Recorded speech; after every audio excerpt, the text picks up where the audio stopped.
Okay, fantastic. I think that's the sign, the recording has started. Welcome, everybody. My name is Bob Hawkins. I'm our global lead for technology and innovation in education here at the World Bank. It's fantastic to see everybody here. This is our 6th session, incredibly enough, of the year on a series that we put together last year on blockchain in education. This series came as a result of a pilot that we did in the World Bank in Colombia, looking at how blockchain technologies could be used to help us with a use case of conditional cash transfers in Colombia. How this might incentivize young people to enroll in skill building programs, stay in those programs, graduate from those programs, and develop skills. So we had 3 objectives. One is to see to what extent we could increase the transparency on the flow of funds from the World Bank or the government of Colombia down to the end user. The second was to see if we could encode in smart contracts, in rules, the results that we want to see in the World Bank. 70-some-odd% of our projects are what we call results-based financing, where we finance results as opposed to inputs. But we spend 50 cents on every dollar, or 33%, on just verifying those results. So how could the smart contracts be used to encode those results much more clearly? And then finally, the incentive structures for young people to engage in these programs, to earn tokens, and to be able to redeem those tokens in a marketplace, in the case of Colombia for cell phone minutes. We learned a ton from this intervention, and that learning sparked us to kind of reach out to other partners and to see if we can consolidate some of the learning and experimentation that is happening all across the globe with regard to the use of blockchain technology for increasing and enhancing and thinking about the value exchange across education systems. So this is the final event of this year. We'll be continuing next year. But we put together 6 events for this year. The first one was in February. We just began to look at kind of what were the applications of blockchain for technology. The second one, we looked at crypto networks and ecosystems and kind of how different players are exchanging value in other domains. The third, we began to look at learner-centered credentials. It's kind of the most well-known use case of the use of blockchain technologies to kind of verify truth in the value of education as represented in a diploma or a degree, which is kind of the use case that I think is kind of best known and most applicable straight away. We then began to kind of look at more broadly how we might think about an exchange of value with regard to skills and the skill economy. The next 5th session, we looked at how you measure that and kind of what are some of the aspects with regard to verifying those results and ensuring that indeed the diploma, the degrees do represent kind of the skills, knowledge, attitudes that they are supposed to represent. And now we're at our final session. I'm super excited to have an incredible group of people kind of sharing experiences with you today on the broader idea of token economics. And it's kind of a bit of esoteric term, but in my mind, it's essentially how to use crypto networks to exchange value across education systems. How to make this exchange of value much more efficient and transparent amongst all of the actors, whether they're teachers, students, content providers, educational institutions, etc. So we'll be looking at examples from outside of education and applying those to education. The agenda today will be a primer. We have Chris from the Learning Economy Foundation and Chris from MyGrants that will talk a little bit about their work. And then we'll have a fantastic panel discussion with Tamika, Dante, and Shermeen on thinking about this. And we encourage all of you to engage in the conversation as we go. Please, if you can, in the chat, just kind of write your name and your organization so that everybody gets to know kind of who's on the call. As well as the discussion unfolds, please put in your questions, and I will bring each of you as you want into the discussion as we move forward. So without any further ado, let me pass over to Chris from the Learning Economy Foundation to share some opening words and to kind of introduce our primer. Chris, over to you. Yeah, thanks, Bob. So yeah, just, as always, just want to say thank you for everyone who have been with us on this journey through the year. It's been really interesting. I mean, he said this is our last one. I'd like to restate that as it's our last one of the year. We will be continuing in next year. We're doing a recap early in the year of everything we did this year, and then beyond. We're still kind of putting together the pieces for what next year will look like. But we like the idea of moving. What's really happened that I think is exciting about this is it's been a workshop series where we've learned and we've stacked, as he said, kind of built a pyramid of knowledge, if you will. We started at the fundamentals, and now we find ourselves kind of at the really exciting pioneering space at the end here about incentivization and tokenomics and digital networks, and really how we can use this technology to do really to take some big leaps. We work with Brookings a lot, and Brookings likes to talk about leapfrogging, and I think that these are opportunities for us to do that. And digital technologies in terms of blockchain and crypto networks and tokenization and all these different types of decentralized futures, it really is going to be a fundamental change in the way that education and employment functions in the future. And it's an exciting one because it puts learners at the center, it puts employees at the center, and it empowers equity and solves a lot of the big challenges, the existential challenges in education and employment that have been unsolvable until these types of technologies came along. So it's been an exciting to learn and so on and so forth. But I think the really exciting thing about this session series is that we've built a really great community of practice. So much work has come out of these sessions, and so many different projects have come to light. And so we want to continue that next year. We want to move this more towards action. There really are public good, our global public goods being developed now that I think everyone will be able to use as we kind of head into this next year with everyone a little more educated and understanding how to start actually deploying some of these types of futures. So it should be a great session today about incentivization. And I'll start by introducing Chris Richmond, who is the founder and the leader of a really incredible organization out of Italy that has really taken what we're going to talk about today, and they've proven the model in Italy, at least, in a niche space, but they've really been able to prove the model with how to do this with fiat and how to do this with traditional technology and traditional networks. And so I'm excited to have him share some of what they've learned and what they've done and what their challenges are. And I think that'll set us up to think about how we can solve some of those challenges with some of these new types of technologies. So I'll turn it over to you, Chris. Hi, everybody. Thank you for having me here and for inviting us. My name is Chris Richmond. I'm the founder of Migrants. Migrants is a for-profit startup that we incorporated back in 2017 in Italy to support asylum seekers and migrants to support them better integrating into third country nationals. I will share my screen just to support with some 4 slides what I will share with you today. We all know that we have around 282 million migrants worldwide that struggle to get access to job opportunities because they lack of information about their, let's say, potential, including their background, but also their ability to upskill and reskill their background. It's also true that this number will triple in the next 25 years, and we're supposed to have 1 billion migrants worldwide by 2050. So there is the urgency somehow to not just identify all their potential, but also to better use those skills in the labor market shortage.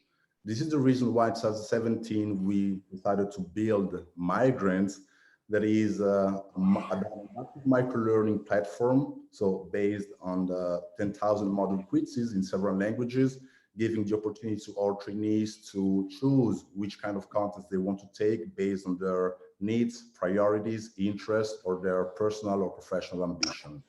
So through the training program and assessment program, they can really showcase their background, but also upskill and reskill the background to align the background with the skills requested by the national labor market shortages in Italy and in Europe.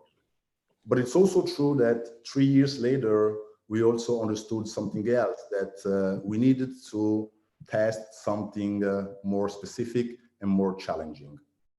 It is true that today we have between 2 billion people that continue to get access to formal financial because they lack of information about their financial credibility, but also about their credit history. And it's also true that migrants and asylum seekers are part of this target, and migrants are the target that struggle the most to get access to those formal financial services.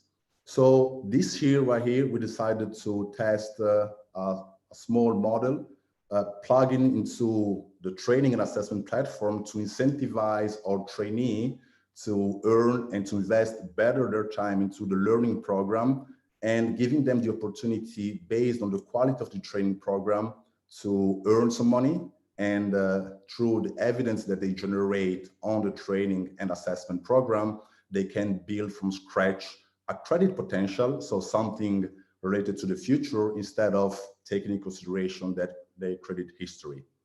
So this is something unique that we try to do, and the model is really simple. The model is based on migrants, so on the training and the micro-learning platform, so they can really personalize the training program based on their needs, priority, interest, or aspiration. It's also true that thanks to the training program, they can really upskill their financial background, and they can convert at the end of the month collected points into euros, so fiat and no tokens.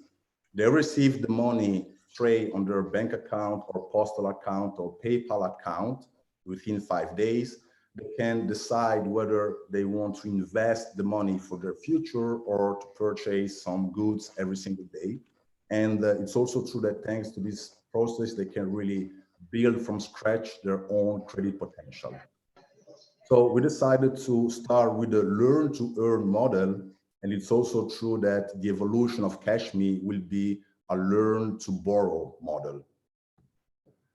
The impact is really clear. So we started this test in April 2021, and we closed the first A/B test at the end of October.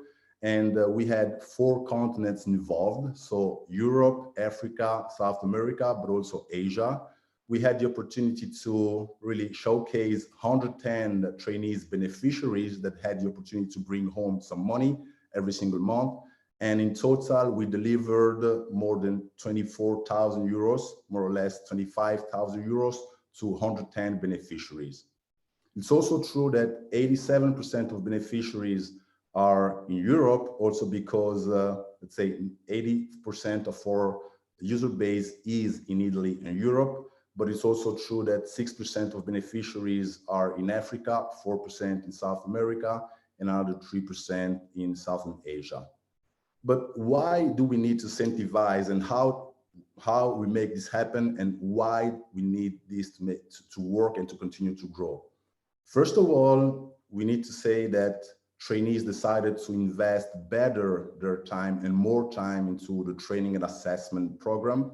And they spent on average per day 257 minutes learning and validating their background and acquiring some new skills. But it's also true that our user base is representative because we have 20% of female in the user base, but female were able to be 48% of top performers in the 7 months on CashMe.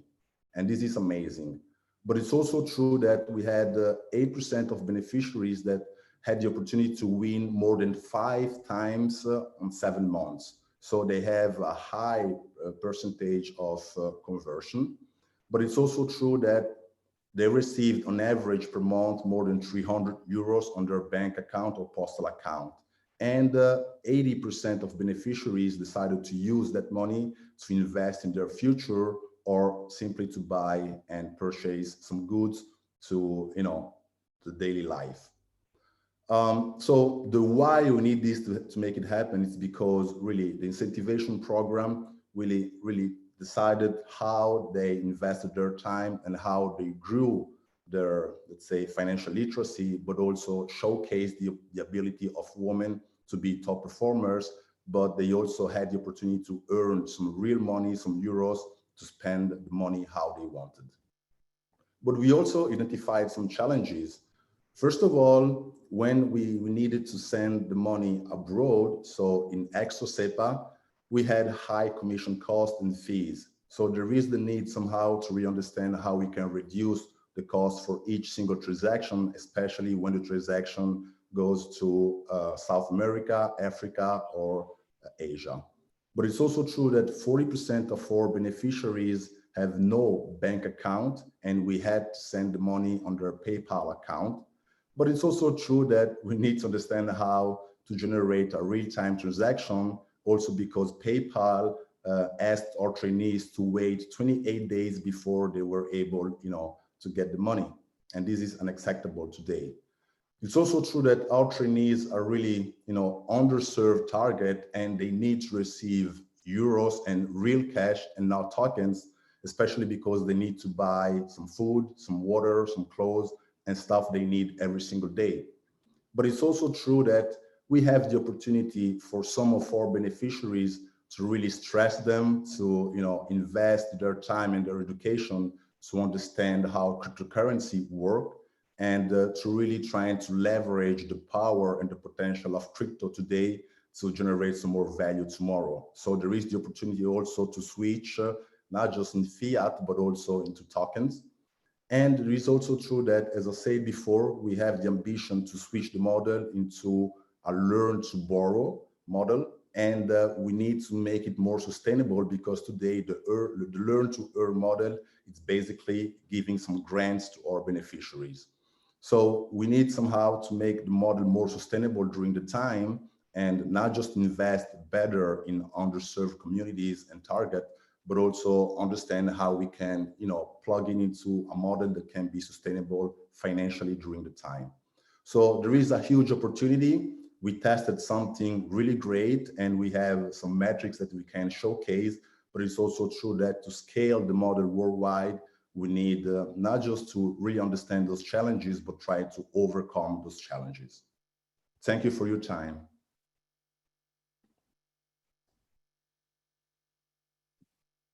Thank you, Chris.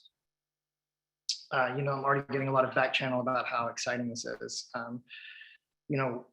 It's interesting because, this is a real life proof that this type of incentivization really works, and it shows the need for this. The idea that free education isn't enough, and that, we need to have more sustainable models. And the challenges really seem to be a perfect kind of appetizer, if you will, to the idea that cryptocurrency can come in and start to solve some of these challenges, right?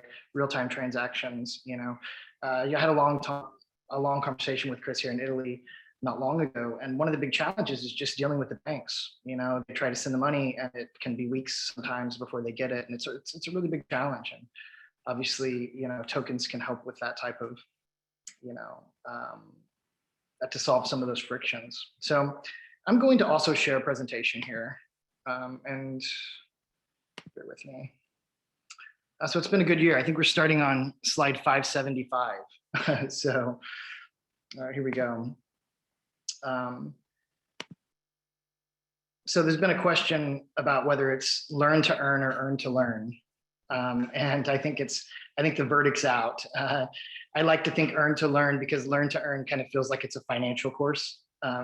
But I think it could probably go either way here. But what I'm going to do today is specifically talk, so where Chris was able to show us real definitively what this looks like, in real time today, and what they've learned and how they've been able to do this with fiat. Now I want to kind of push forward, and I want to be a little provocative as we start, before we hand it over to some of these amazing panelists who are coming in, who are absolute experts in their own fields, to start to talk about what's working with digital networks and incentivization and token models and such. And I want to start by kind of looking into the future. What does, and I start here with talking about a global mission for solving sustainable development goals number 4 and 8, quality education and quality work. And you could probably add in there 1 as well, poverty. And I think if you could solve all 3 of those, many of the other ones could solve themselves. And so when you think about an earn to learn or or a learn to earn model.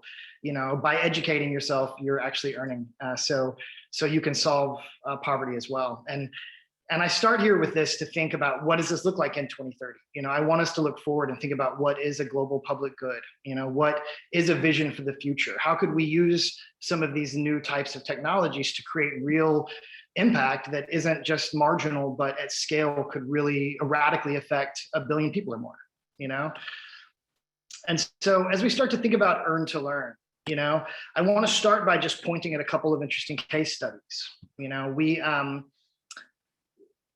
And I won't hang up on them much. I'll just give you kind of a brief understanding of what they are. But these are 3 interesting models that have already proven and shown that this model works.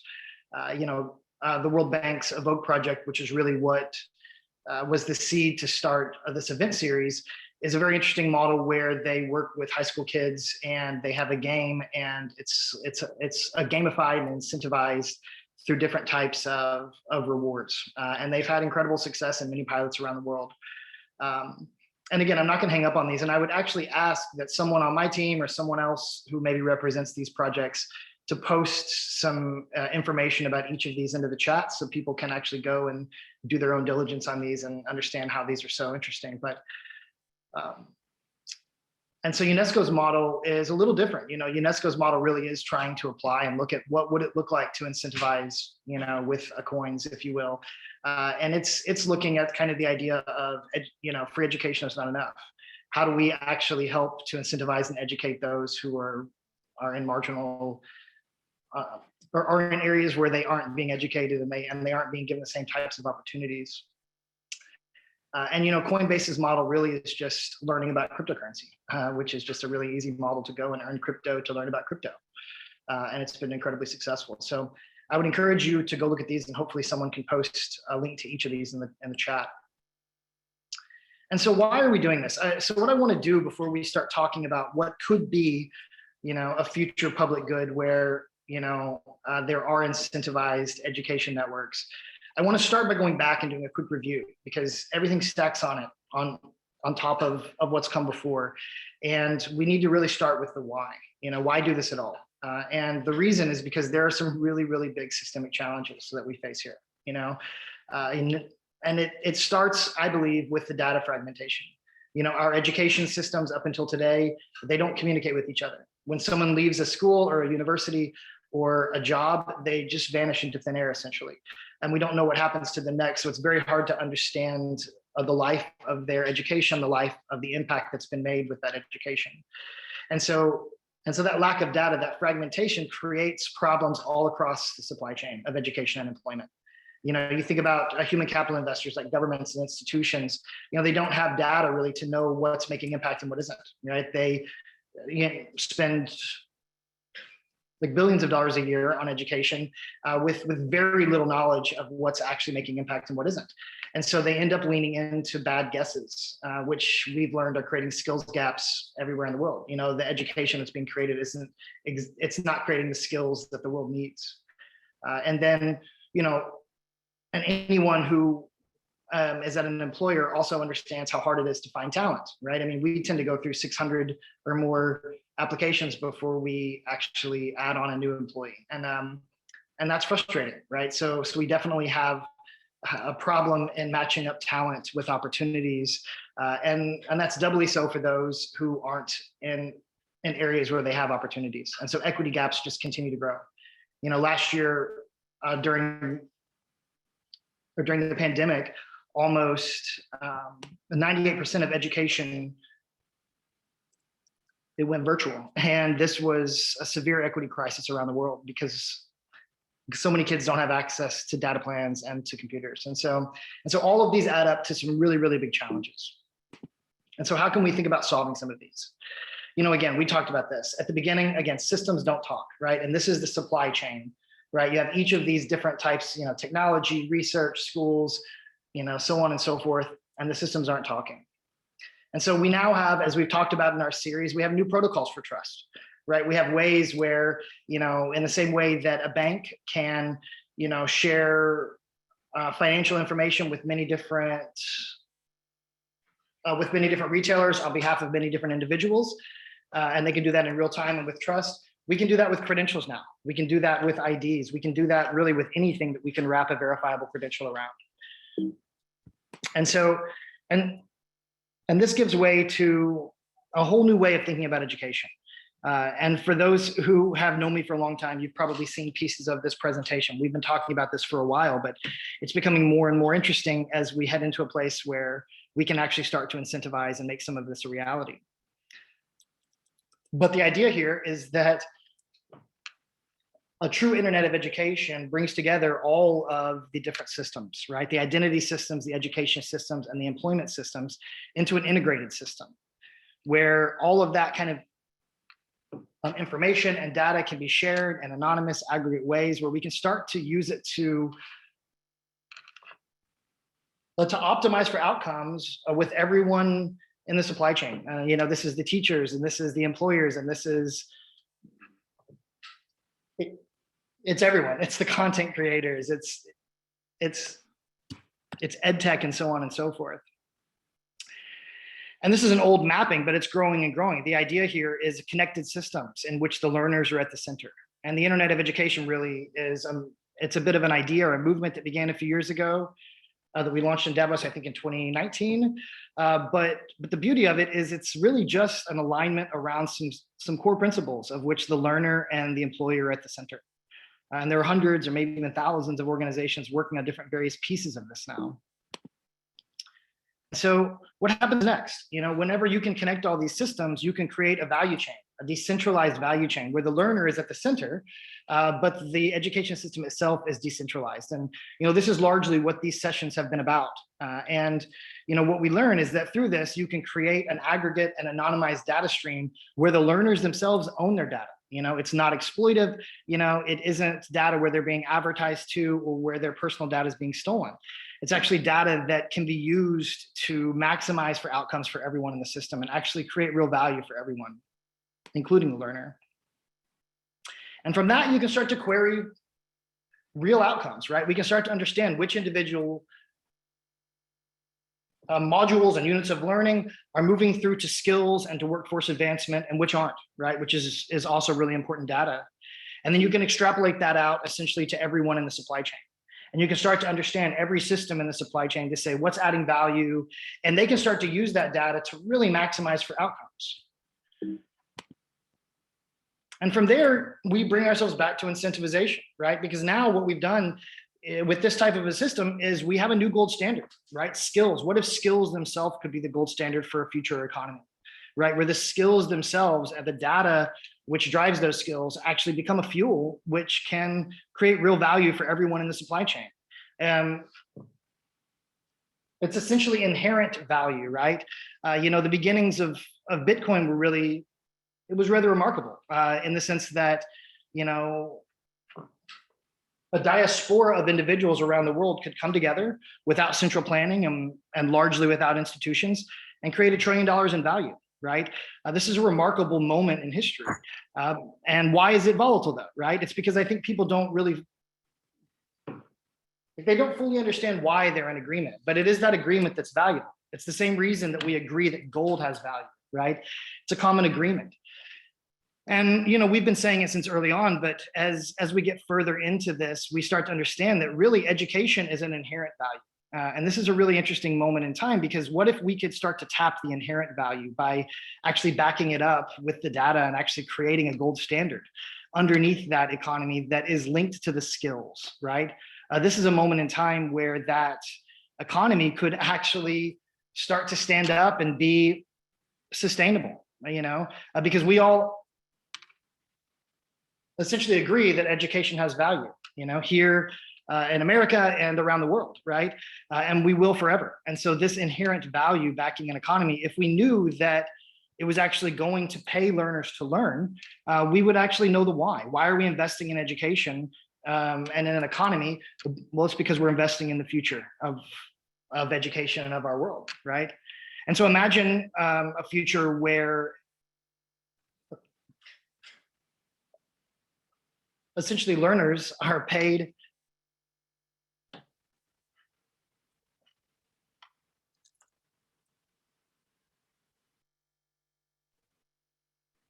I'm sorry, my audio went out. Can you still hear me? Yeah. Sorry about that. Imagine a world where, you know, learners are paid for their. Yeah, you're really breaking up, Chris. Okay, sorry about that. Is this better? Think so. Okay, I'm gonna try a third time. You ready? Imagine a world where learners are paid for their data labor, right? And this is a future, right? It's a place where this incredibly large $5 trillion annual learning market can actually go and be optimized, and we can start to look for outcomes inside of the data. And so what does that look like? Essentially learners, so they can sign up and they can optimize and actually optimize into the system and allow their data to be shared anonymously and in aggregate, right? And in doing so, they can get paid for their data labor. And this allows investors and institutions to essentially query that data and start to understand how to have better outcomes. And so imagine you want to understand how to have better outcomes in ninth grade education, specifically in algebra. So now you can tap the system and you can ask it, and it can show you, well, in one particular city, there is incredible outcomes in which learners are using this particular module, and they're actually creating incredible outcomes, you know? And in this sense, you can actually optimize all across the supply chain. And then speculators can come along and they can actually invest into this education system because they believe in education. And in doing so, every dollar becomes worth a lot more. And we can start to create a sustainable model where the actual data value is in equal proportion to the data complexity. And so what happens here is that every time you add a new, like a new subject or a new city or a new nation or users in general, and even just the factor of time, because like 5 years of data is good, but 10 years you start to get at a longer life of an educating. And then 20 years and 30 years, now you have a lifelong learning. And so over time, this data value grows and the complexity of that data grows. And this can create sustainability. And so where are we? Hi, Chris. You're breaking up a bit, and we're running short on time. So maybe just some concluding remarks, and then we'll move to the panel. Over, Chris. Yes, great, absolutely.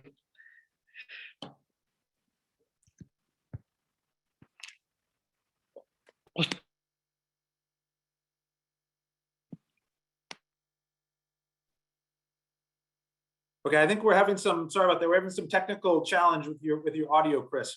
But I think, you know, Chris raises a lot of challenges that I'd like to kind of move to the panel to maybe deconstruct a little bit. And we have a number of really interesting questions in the chat as well that after the panel we'll come back to. And also just to prime Chris Richmond also, questions around, in the migrants case, how are you thinking about extending this ecosystem to bring in kind of other training providers?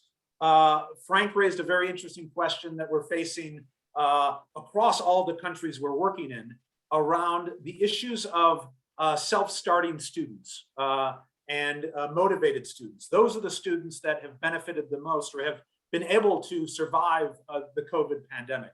Those that are not self-starters have been left further behind. And we're facing an incredible learning crisis as a result of COVID, where we have lost a number of months and years of schooling for depending on the country and their readiness. And Prati, I think also I'll bring you in when we get to the Q&A to talk about the India situation and maybe decode some of the language that we're using with regard to BIPOC and AXI as well. So with that, let me open up to the panel. A fantastic group. I'll let them introduce themselves. But what I'd like the panel to do is to give a brief introduction of who they are, what they've been working on, what excites them, and how they see this being applied to education. So let me start with Tamika. Tamika, if you can open your mic and kick us off. Tamika? Sure, I'm Tamika Tillemann. I'm the Global Head of Policy at Andreessen Horowitz. It's great to be with all of you today. We are a large venture capital fund and one of the largest investors in the Web3 space.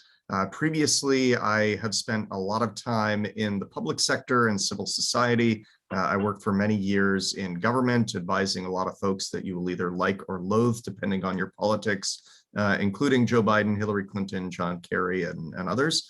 And then spent a long time at New America, which is a nonprofit civil society organization that operates at the intersection of innovation and policy.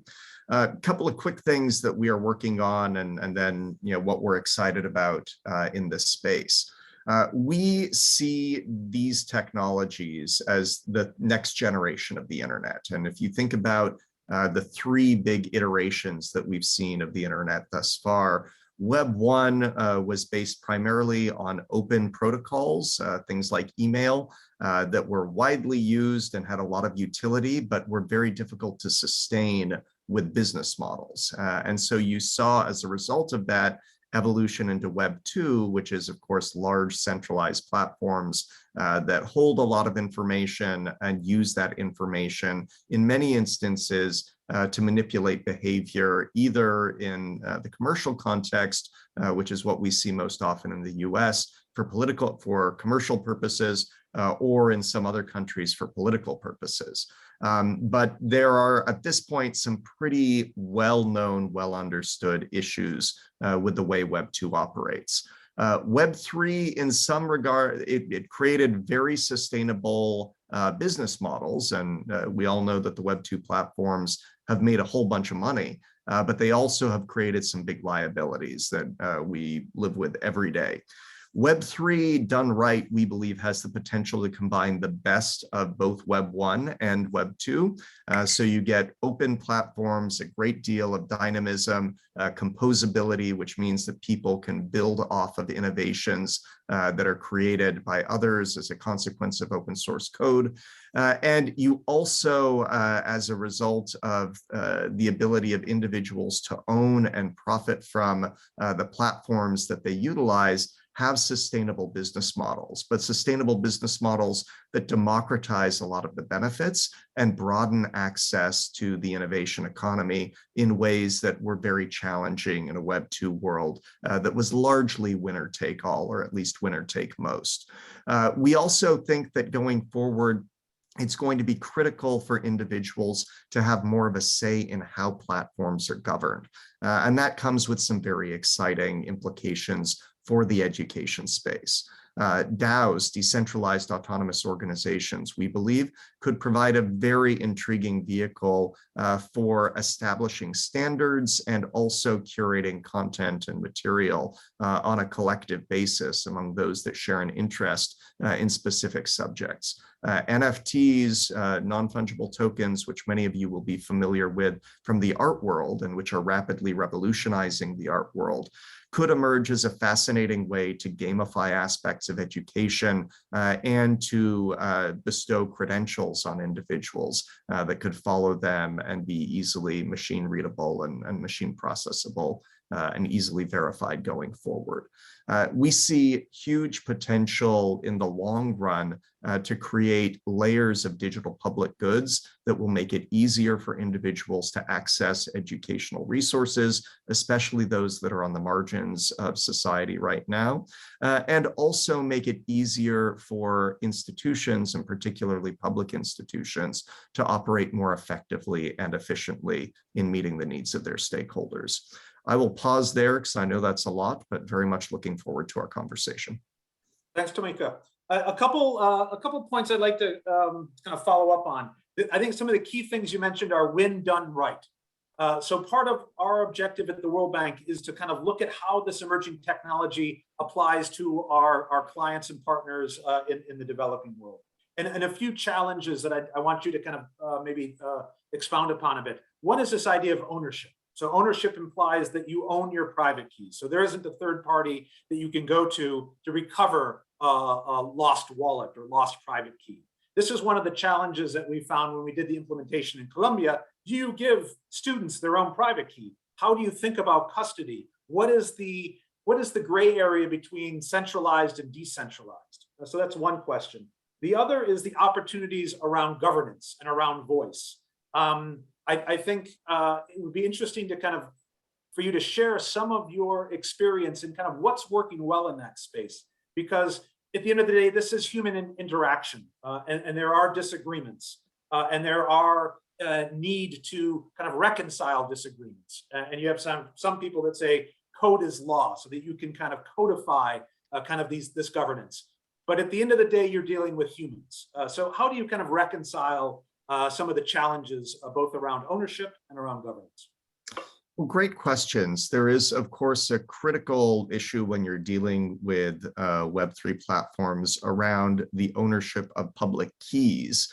And that's something that's very important and that needs to be dealt with responsibly. I think our realization is that there are many applications where people will want to own their public keys. And then there are some applications where people will need mechanisms for the restoration of those keys if they get lost or compromised for some reason.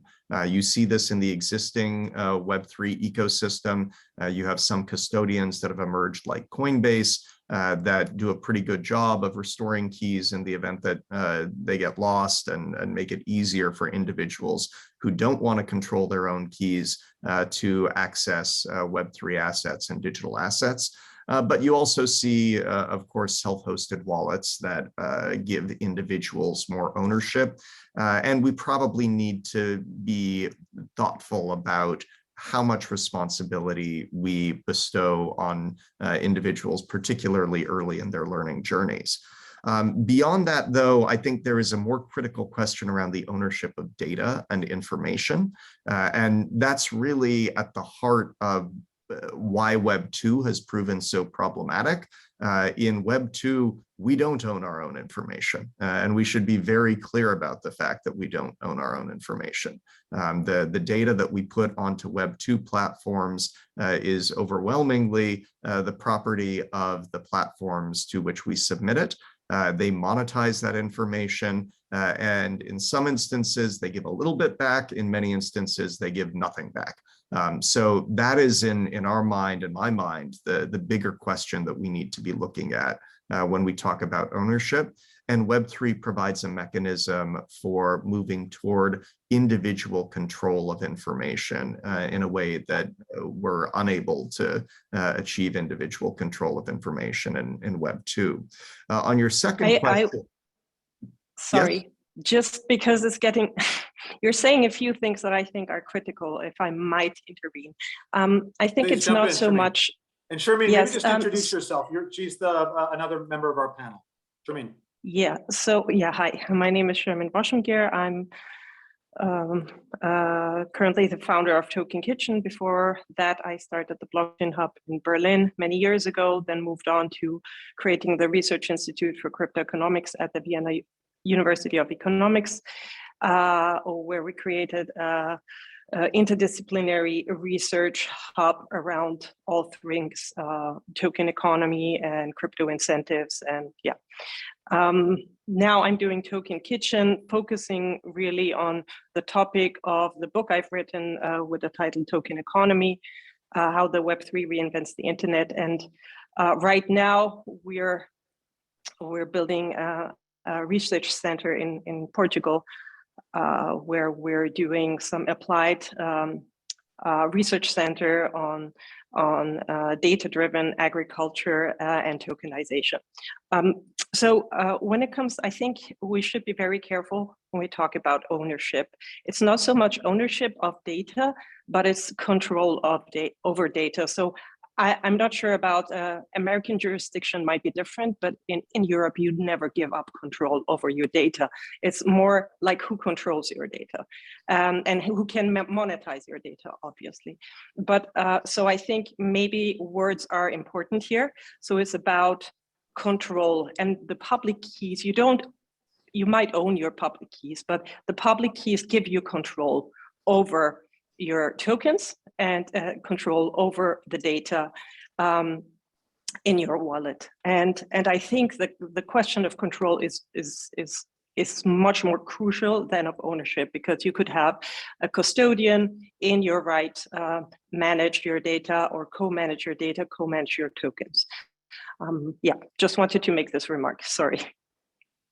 And just, quickly, in many of the US platforms, you lose control, and in some cases you also lose ownership. So we yeah, I know that jurisdictions are different, right? But like, that's the American perspective. The European perspective is very different. Sure. So what we would suggest going forward is there are opportunities to build platforms where governance is going to be administered by the community rather than by the whims of a single individual, which is often how Web2 platforms operate today. Ideally, that's going to get us to a place where you have much more thoughtful, well-designed policies around some of these very complex questions. But we recognize there's a lot of work to be done to get that right. DAOs are the most dynamic environment in which you're seeing governance questions play out in real time. A lot of them are moving in very exciting directions that enable people to collaborate together much more quickly and much more efficiently than they would have been able to using the structure of a joint stock corporation, which is the mechanism that has dominated human efforts to collaborate over the last 150 years. But we're also seeing, I think, some very exciting models emerge in other spaces that could be enabled by Web3 going forward. The last thing that I'll mention there, I do think there's a critical issue as it relates to the distinction between governance and ownership. So in most cases right now, governance on Web3 platforms is synonymous with ownership. If you own tokens, then you're able to use those tokens to exert governance rights. That could theoretically lead us to a place where just because an individual owns a large quantity of tokens, they have an overwhelming voice in governance, which isn't necessarily where you want to go. And so there are some interesting moves to differentiate between governance tokens and ownership tokens going forward that I think could be a thoughtful space, an important space to watch as this debate evolves. Thanks, Tamika. And just to clarify for the audience, so a DAO, it stands for Decentralized Autonomous Organization, but it can mean many different things. A good way to think about it is as kind of a cooperative model where the members of the network or the organization kind of own the network. And this is kind of translated into the digital sphere. And I think one of the kind of exciting opportunities to explore is if students are involved in adding value to a network, how could they potentially be owners in that network? So this is kind of taking this earn to learn model even a further extreme. Let me bring Dante into the conversation because I think the other important aspect of what we've been testing in a number of our client countries is the idea of transparency on flow of funds across a system.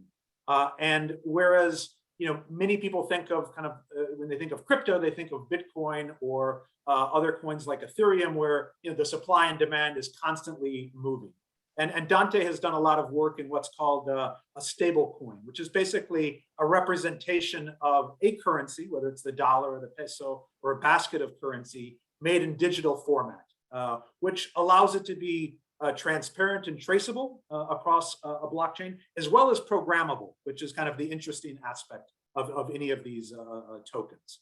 So let me stop there and pass to Dante to introduce himself, some of the work he's been doing, and kind of what excites him both about the space as well as the application to education. Dante? Great. Thank you, Bob, and always a pleasure to be in good company, and always a very tough act to follow my dear friend Tamika Tillemann. But so I am the Chief Strategy Officer and Head of Global Policy for a company called Circle. Circle is the principal issuer of a dollar digital currency known as USDC, which is regulated here in the United States on equal footing to major payments companies like PayPal or Stripe.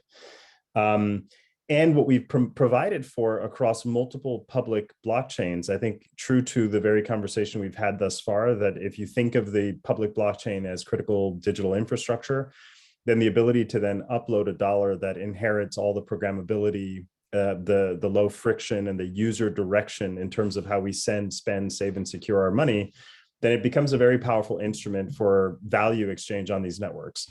As many of you will know, if you've been tracking this novel 12-year-old industry since inception, since the Satoshi Nakamoto white paper till today, then you'll know that we have had teachable moments in terms of internet funny money. We have had teachable moments in terms of risk management failures. Technologies on their own will either amplify the best and the worst of our species. So if you're greedy, then you create the initial coin offerings bubble. If on the other hand, you think you could bend the arc of Moore's law in humanity's favor, then you do the type of work that the learning economy team and others have been doing, which is how do you use the advent of this new infrastructure, which can capture otherwise scarce items of value in a permanent, disaster-proof, always with you record, where the only gateway is a basic internet connected mobile device. It's pretty powerful. And I think that same narrative holds true in terms of what is the art of the possible vis-a-vis financial inclusion, vis-a-vis the corruption resistant real-time movement of money and value. My analogy would be, we no longer send a cross-border email, in no small measure because the technology that made it possible became ubiquitous on the one hand, and on the other hand, ultimately the experience from an end user perspective went from the slow, clunky dial-up phase where it was still treated as artful to the phase that we're in today, where the experience is borderless and seamless, provided, of course, you have reliable access to the internet. So what Circle is building is a trusted medium of exchange on the internet that is today doing a lot of things that were once upon a time considered very abstract, reducing costs for cross-border payments and remittances, increasing a whole host of different commercial activities that are internet native, empowering a whole range of use cases here in the US and candidly all over the world. And one of the ways we've done that is that a lot of these stablecoin projects or so-called stablecoin projects end up looking like monetary airline miles. Perhaps inside the network, you get a low friction, high trust environment, but then again, it presupposes that you're inside the network. And so what we have done as a business is we've developed USDC as an open protocol, and we manage all the banking and prudential standards that underpin it such that anybody who ever uses it imports the fundamental trust of the dollar. And then the last quick point I would make is if you think about all of the other incentives that are implied by a learning journey in which you have now a chance to be the controller of your data, and you can also have incentive models, then some of that also presupposes the incentive systems actually work. And that, again, back to airline miles, how usable are my 300,000 miles on United Airlines in a pandemic when I could no longer fly? So that's a form of stranded value in the economy. If you could re-import that back into the economy and convert it, for example, into a digital currency where it's openly and freely usable, you now have value that accrues to an individual, but that also can, at a time of pandemic lockdowns where everything else in our lives normal presupposes the use of technology, you then have an opportunity to put that back into real use. And so if nothing else, in the span of now 2 years of the COVID pandemic lockdown, we have accelerated at least a decade's worth of digital transformation. But unless we do it well and unless we do it right, i.e. all of the principles Tamika espoused around Web3, that we could read, write, and own digitally scarce assets, I think the other side of this pandemic could potentially create more insidious problems where literacy, financial literacy, and technical literacy all become preconditions for basic government or household or personal continuity. So that's a quick word. I should say very briefly, the rest of my background comes from the risk management and sort of national security domain. Up until recently, I served on the US Federal Emergency Management Agency's National Advisory Council. And so I think of what we have endured as a society as a great correction. We had a great depression once upon a time in the 1930s. We've had a great deleveraging in 2008. And today what we've experienced collectively is a great correction in which we can realize the essential nature of technology as a part of a digital public good. and is a part of critical infrastructure. And for every facet of our lives, from educational continuity, household, government, political continuity, technology was a difference maker, except for how we exchange value. Even now, if Shermeen and I wanted to exchange any value quickly and frictionlessly, it's not really possible at population scale. And that's an enormous vulnerability. So I'll pause there. Bob, hope that was helpful. No, Dante, that was fantastic. I wanted to kind of have one quick follow-up and also to tee up Shermeen on this issue of the legal and regulatory environment. On one hand, there's lots of potential around the very nature of crypto as being, as we talked about, open, transparent, composable in the sense that you can build off of other people's ideas, programmable. And yet at the same time, there's a lot of ambiguity and uncertainty in kind of the legal and regulatory sphere. When we did our work in Colombia, we had to work with our legal team here at the bank, who essentially said you have to have a hermetically sealed system where students would kind of earn tokens in the system and exchange them within that system. So they couldn't leave the system at all. And I'm wondering if you can just maybe say one or two words about kind of what you see as kind of some not advice, but some issues to raise with a number of our clients and colleagues who are working in developing countries where, again, this regulatory environment might not, well, all over the world it's not defined, but how to think about kind of the policy regulatory environment. Dante? I think that's a very important question. It's one of the greatest challenges, especially in the context of DAOs, right? So we, especially if we think of DAOs as truly decentralized and autonomous, and I think the key word is autonomous, because we have a lot of DAOs that call themselves DAOs, but they're incorporated as like controlled by an American entity or a European entity, or whether it's a private corporation or some kind of foundation, and how decentralized is that? Like there are not many truly decentralized and autonomous examples of DAOs in the Web3, and the most autonomous is probably Bitcoin. Why? Because there is no center of control that has to comply with jurisdictional, directly comply with regulatory, how's it called? Anforderungen. I don't find the English word, regulatory necessities. And I think this is the biggest challenge in the Web3. And we've had that already in the Web 2, right?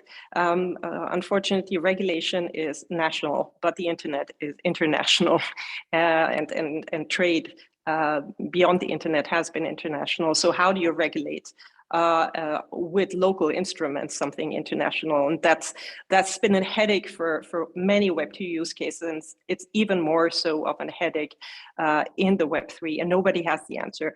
One of the biggest questions I've been discussing with a group of lawmakers in Germany was what is the legal vehicle for a DAO? We don't have that. In many countries, we have a legal vehicle of a cooperative, but cooperatives also have centralized entities in the end, right?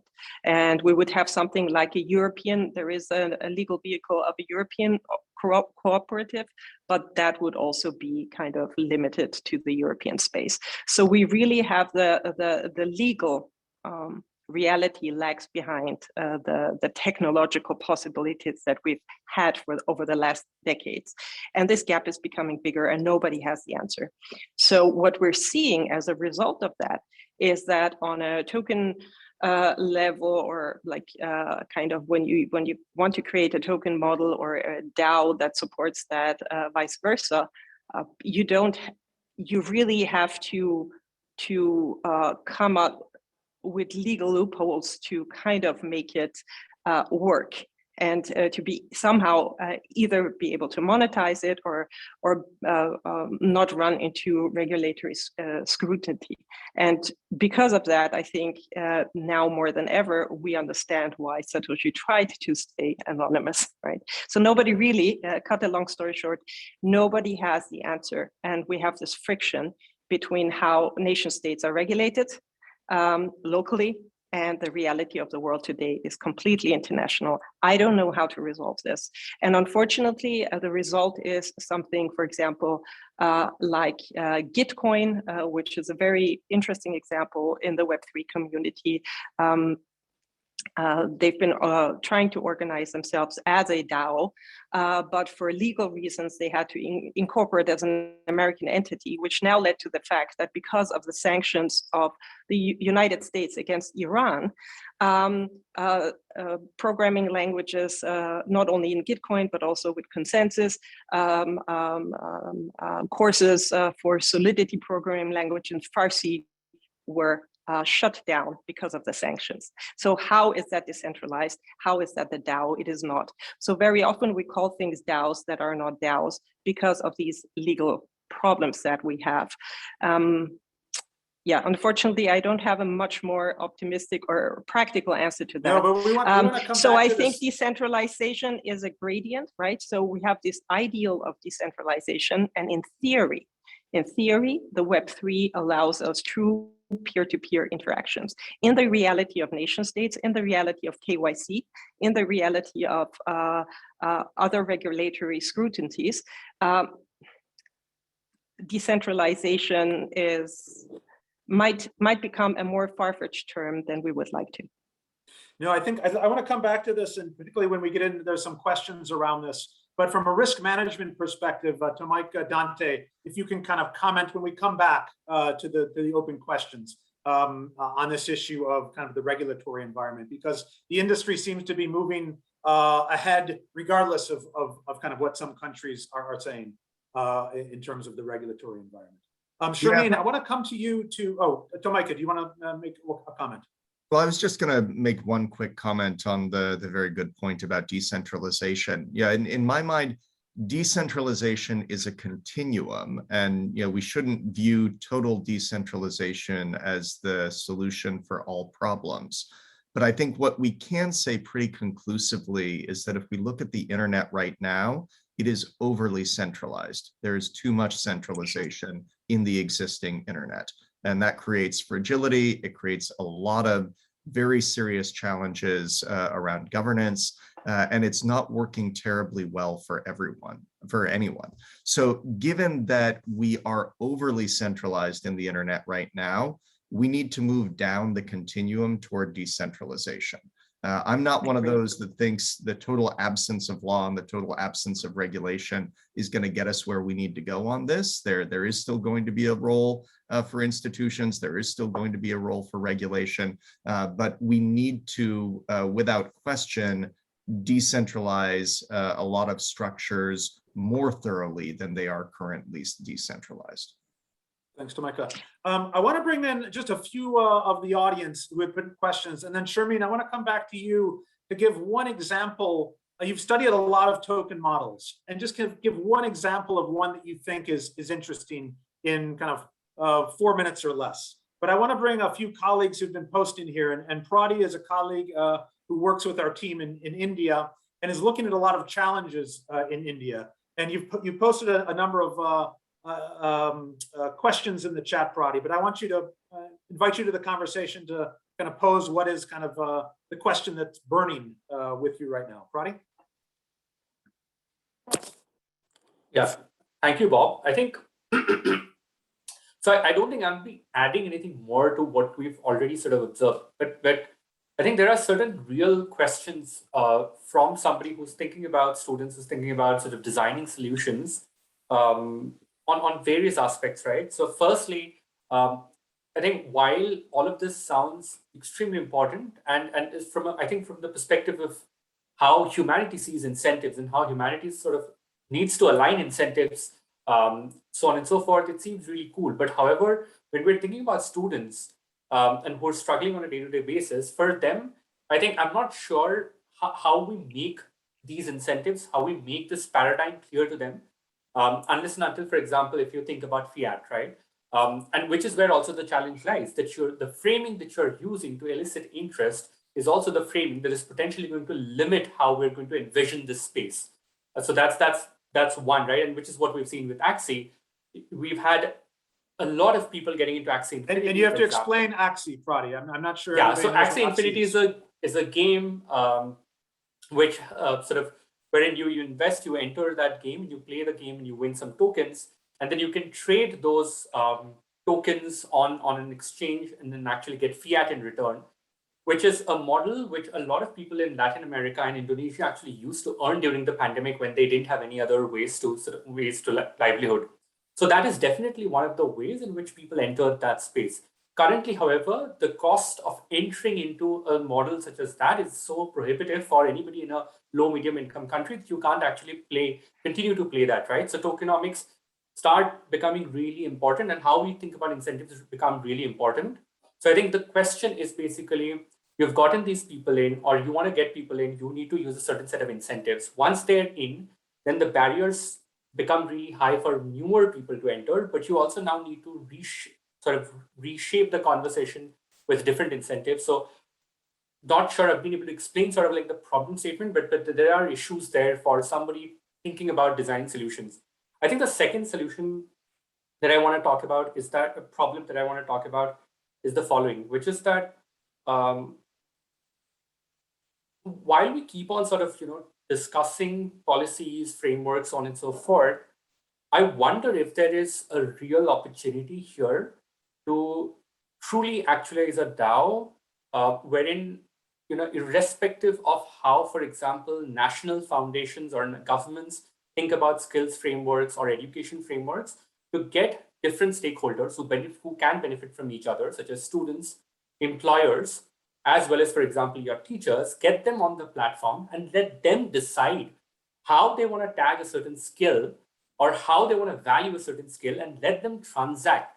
So I wonder if how do we create that space? And probably that's an important question to ask. And the reason I think that's an important question to ask is because when you have countries like China and India sort of thinking about banning crypto, thinking about bringing regulations in this space, which might stifle conversation and dialogue, I think we'll not even reach a point where we can have these conversations. So I think I'm wondering if there's that space to have that conversation rather than us thinking about policies and frameworks right now for students and teachers and employers. I'll stop with those and I'll hand it over to you. Thanks, Prati. I want to bring one more. I don't know Jay Hackle, but he's posted a bit on incentives. Jay Hackle, I wonder if you can introduce yourself and just kind of explain what you wanted to convey with regard to incentives, because it's fundamental to what we're talking about here in terms of token economics and exchange of value and participation in crypto networks. Absolutely. Thank you. So I'm Jacob Hackling. I work. Jacob, I'm sorry, I didn't recognize the J. No worries. I'm a researcher and lecturer at the Research Institute for Crypto Economics at the University of Economics and Business in Vienna. And my research is partly focused on behavioral economics, so I do focus on incentives quite a bit. And there's one thing that usually comes up where I try to interject, which is equating incentives with paying monetary value. And I want to look at incentives from a much more multidimensional viewpoint. And there's a lot of models floating around of earn to learn, play to earn, et cetera, and it is one of the logical conclusions, but it always reduces this multidimensional concept of community values and what is important in this community and what is important to these people in this community to one number. And what I think is one of the great opportunities of Web3 and the token economy is that we can actually encode various types of values in basically whatever multidimensionality that we want into these tokens, and we do not have to value them with one dollar value or something similar. We can, but we don't have to. And what I always like to bring back into these discussions is that we need to think about all of these other dimensions of incentives and not fall into the trap of paying for everything, because that can have quite negative consequences as well, where if you pay somebody to do something, they equate that's something that I should get paid for and might not do it in the future if they don't get paid, as a very simple example. So this is really a concept that is quite important to me and has a lot of opportunities in the Web3. And maybe to bring it back to the panel, I would like to basically ask if there's some interesting model that they've come around or some interesting project where the monetary value is basically ignored and some other value is emphasized. And I know there's some floating around where that is attempted to be captured, but I'm sure the panel has quite a lot of experience in this field too. So a few fantastic questions. I think on Prodi, this issue of incentives to kind of kickstart a network and then incentives to kind of stay participating and maintain your participation in a network.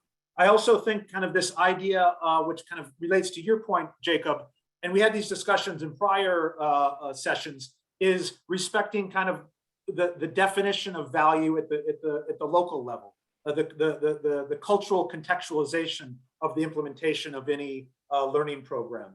And the idea that Prodi you mentioned of instead of paving the paths on a university campus, let the students walk wherever they might go, and then pave over those the parts where the grass is dead.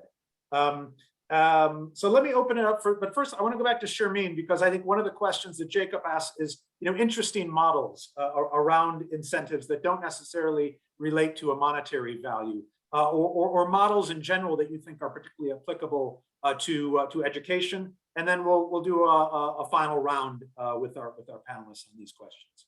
So Shermeen, over to you. I'm a bit confused now. Before you said an example, a token example that I find particularly interesting. Unfortunately, it's not. I'd like to get back to the first question. While I fully agree with Jacob, obviously. So I fully agree that we have to understand that a token is a complex rights management tool, and it can represent more than just a property right.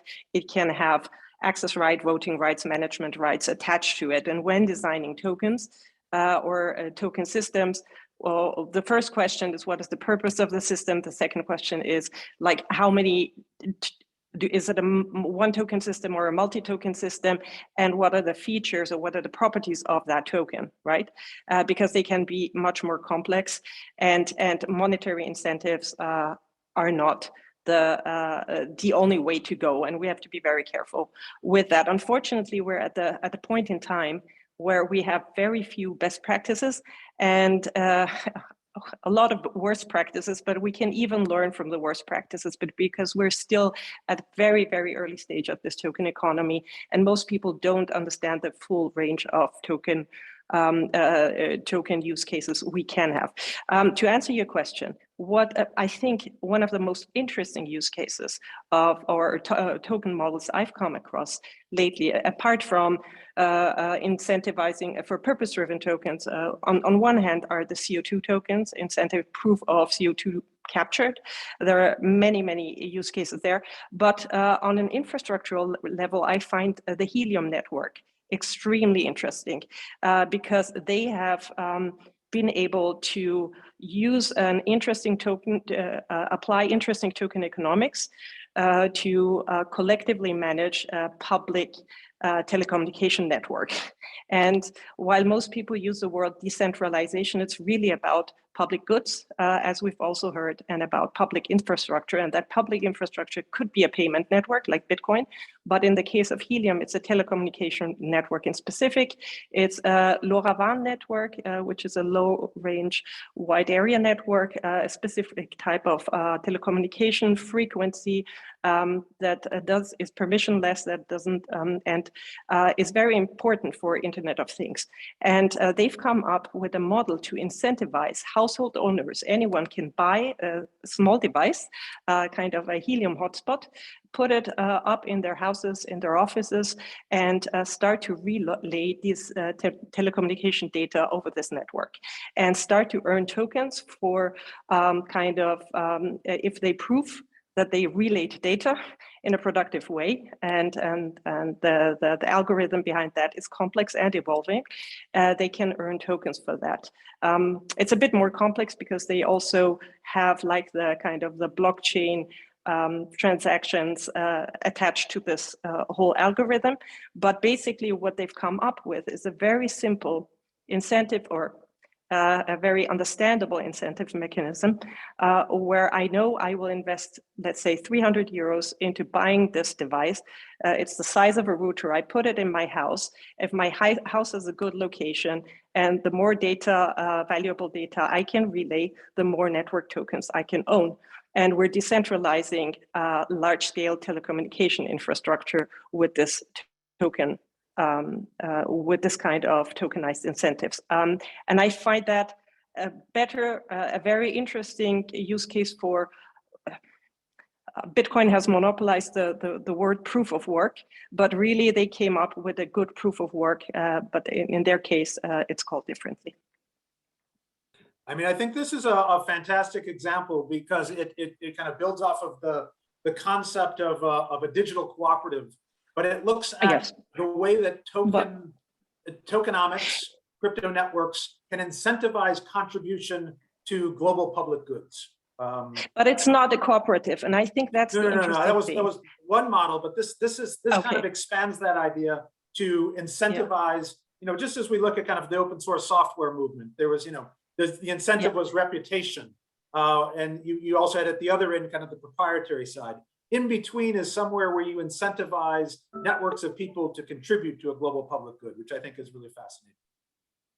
So just exactly, just one sentence just to finish, and I'm happy to hear your thoughts.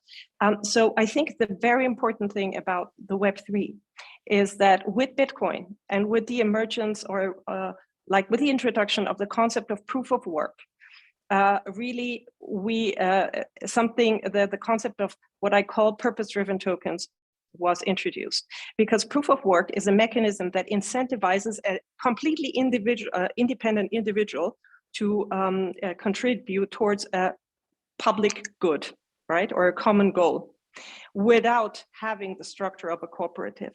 And we can apply this principle of incentivizing the individual for public good, and that completely transcends the economic incentive mechanisms we've known to date, or legal structures we've known to date, and a little bit also the idea of communism and capitalism, because so that's the interesting aspect. Thanks, Charmaine. Let me go do a round to kind of concluding remarks. Dante, over to you on kind of the rich discussion and set of questions. Pick whatever you might want to comment on. Dante. Yeah, thank you, Bob. I suppose the smart brevity version of my summary remarks, and this is just coming from the Senate hearing that I was in yesterday on all these topics, is the balancing line between access, digital public goods, rights, and then regulation, the public interest and protection is the only path for any of this stuff to reach population scale. It bears reminding that when the Tahrir event happened in Egypt during the Arab Spring, one of the first things that Hosni Mubarak tried to cut off was access to the internet. It's a very, very powerful, teachable moment in time that society and people, given the hot, flat, crowded Thomas Friedman version of the world that we're living in, are not going to ignore what is happening all over the world, and that admiring problems like these, admiring the skills gap, admiring the ability to have people credentialed and to have those credentials follow them wherever they may go, is fundamentally a human right. And so somewhere between consumer protection, which we have managed to do so effectively to lock billions of people outside of the banking system and outside of the educational system, and the ability to do a semblance of this with technology, I would always err on the side of do the good deed, do it well, versus try to do it perfectly. So thanks again, Bob and colleagues, for giving me a chance to join you today. Thanks, Dante. We have our EdTech strategy paper. The final word is start. You have to start. No plan is going to be perfect, and the only way to work towards perfection is to fail and iterate. Tamika, some thoughts. First, a big amen to Dante's comments. And for those of you that didn't catch his hearing testimony yesterday, go watch it. It was excellent. Beyond that, I just wanted to close with a few points, most of which were raised by Prati. We do see a big opportunity to design multi-stakeholder frameworks using Web3 technology that will be dramatically superior to what we have today. You know, if you think that the mathematics curriculum that most of our children rely on was originally developed to help soldiers target artillery shells in the First World War, and we're still using that basic architecture today to teach math, that's not a great indicator of our ability to do product market fit in the education space.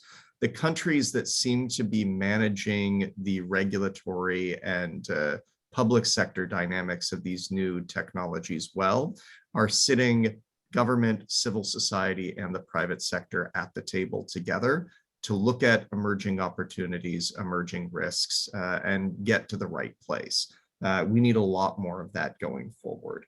And the last point that I would add on this, and helium is a great example, we love helium and are invested in helium, is that we are going to need to think very carefully about how we prevent a market economy from becoming a market society. The market economy is good. You can achieve a lot with a market economy. You don't necessarily want to become a market society.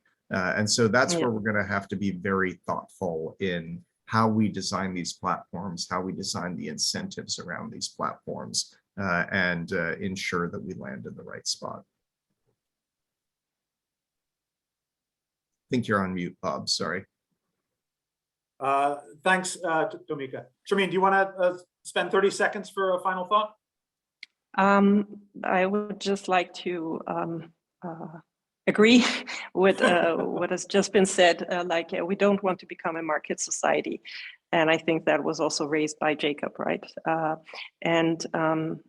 My final comment is we need education, right? We need education. We need people to understand what the possibilities of Web3 and this new token economy is, and the different types of tokens we can have. And they don't have to be property right tokens, right? They don't have to have a monetary value.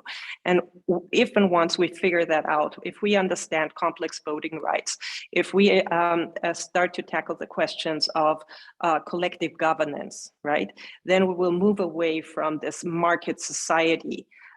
Unfortunately, many of the current use cases are developing market societies, but like the monetary aspect should only be one. But once we start focusing on co-governance aspects, so having more complex voting rights attached to tokens and conditional voting rights attached to tokens, this is when we might move into the right direction. But for that, we need more inclusion of different kind of people with different backgrounds, especially people with backgrounds in the social sciences, because we don't have to reinvent the wheel, but we have to apply our knowledge of history, social sciences, how a political economy, etc., to the Web3.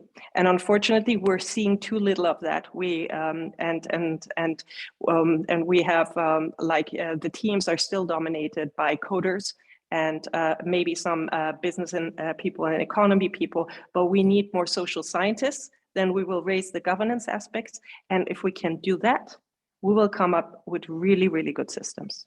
So Jacob has a call to action to go out and recruit his behavioral economists to help him think about these issues. So we have more questions than we could possibly answer. We have 3 minutes left. I want to pass back to Chris for some final thoughts, and then I'll wrap up with no more than a minute. Chris. Thanks, Bob. Yeah, thanks everyone. And I apologize about tech issues earlier, but luckily they took the torch well. This is a really great conversation, and it shows that, we're on the right track here. If we're going to, so maybe I'm biased, but I think education is one of the most important fundamental needs of the world. And, Web3 offers a future where we can solve some of those big challenges, and we can educate those people who aren't getting educated. And so we're well on our way. And I want to say thank you to everyone for this, this whole year who've stuck with us, and, hopefully you'll stay with us into next year as we shift and start to actually develop some of this stuff and do the research and actually, start standing up all of these great things we've been talking about. And I will say, when it comes to this, we talk about decentralization. The first big piece of this in our eyes is an Internet of Education DAO. And, we have received at Learning Economy Foundation about $1 million in grants to develop that and to do the research. The research has already begun. And we'd like to invite anyone who's interested in understanding that or being a part of that to help us and to reach out. And so, I think next year, the idea is to make that available, openly available as a public good that everyone can use to start to develop DAOs and think about how we can use DAOs in education to create a better future. So yeah, I just want to say thank you, and back to you, Bob. Thanks, Chris. So first of all, a huge thanks to Chris, Tamika, Shermeen, Dante for your generous contribution to this dialogue today, as well as all of the participants for the kind of the rich discussion that was happening in the chat, and there was no way I was going to be able to follow it. And I'm sorry if I didn't kind of pull your pearl of wisdom out of the stream. But we will have this chat that we'll send to you along with the video from this session if you want to kind of delve further. We'll also kind of look ahead to next calendar year and other events that we can put on. From our perspective at the World Bank, this is a super important discussion to kind of explore ways in which new technologies can empower the disenfranchised, and how we can think about the use of this technology to create a much more transparent and fluid education ecosystem. So there's lots of exciting ideas that have been put on the table, and I'm really looking forward to continuing the dialogue with all of you. And want to wish you all a very restful and happy holiday period. Disconnect, read a book, and don't look at your email. So thanks everybody till 2022. Cheers. Great Christmas New Year. Bye. Thanks.